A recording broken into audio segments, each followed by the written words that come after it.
Pemirsa, PT Astra International Tbk telah menjadi salah satu emiten dengan kapitalisasi pasar terbesar. Rekan saya, Rolando Sambuaga akan menyampaikan sejumlah informasinya untuk Anda. Anda silakan.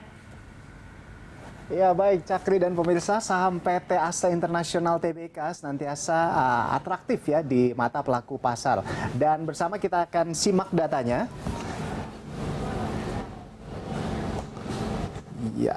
Oke, PT Astra International Tbk dengan kode emiten ASII ini melakukan pencatatan perdana di Bursa Efek Indonesia pada 4 April 1990 di papan utama dengan bidang usaha utama perdagangan umum, sektor perindustrian, subsektor perusahaan holding multisektor.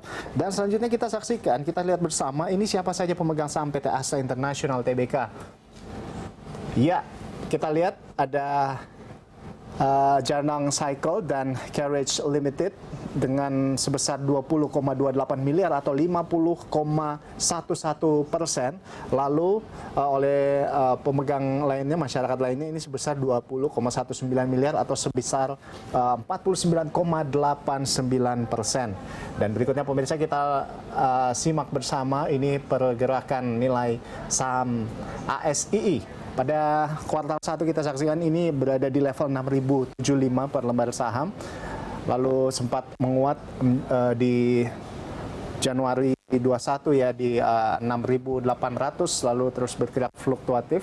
Dan hingga pada 31 Mei lalu kita lihat bersama ini berada di level 5.250 per lembar saham. Ya demikian Cakri yang bisa saya sampaikan, kembali ke Anda. Baik, terima kasih Anda untuk informasinya. Saya kembali ke narasumber kita, analis MNC Sekuritas, Muhammad Rudi. Mas Rudi, tadi kita sama-sama lihat pergerakan saham dari ASII, nampaknya harga tertinggi yang dicapai sepanjang kuartal 1 ini di 6.800, setelah itu sideways saja begitu. Seperti apa Anda melihat pergerakan saham dari ASII secara keseluruhan?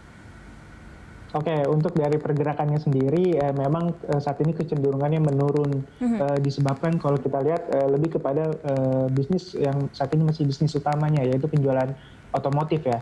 Namun saya masih meyakini untuk dari Astra sendiri berpotensi mempunyai outlook yang bisa dikatakan positif untuk di 2021 ini. Karena kalau kita tahu, untuk dari beberapa investasi yang telah dilakukan oleh Astra sendiri saat ini kemungkinan akan banyak terpublikasi yang akan meningkatkan dari nilai valuasinya, sehingga itu akan berpotensi menjadi sentimen yang cukup positif terhadap harga saham untuk Astra di 2021 ini, Mbak Cakri. Oke, rencana aksi korporasi ini kira-kira akan cukup menopang harga saham yang sekarang kondisinya agak cenderung menurun tidak, Mas Rudi? Ya. Dan kisarannya akan seperti apa kira-kira pergerakan untuk harga saham ASII? Ya, kalau kita lihat ya sebenarnya sudah banyak saham yang terdongkrak harganya dari adanya rencana untuk dari Gojek. Nah, kalau kita lihat saat ini hanya tersisa untuk dari Astra yang memang belum mendapatkan efek positif dari adanya rencana IPO dari Gojek sendiri. Ini yang berpotensi kalau kita lihat kemungkinan Astra akan mengikuti untuk dari saham-saham lainnya dengan adanya pendongkrak harga kemungkinan sampai dengan di tahun 2021 ini, Mbak Cakri. Oke, kalau Anda melihat di pasar untuk Astra sendiri ada 8 emiten besar begitu yang juga sudah melantai di bursa.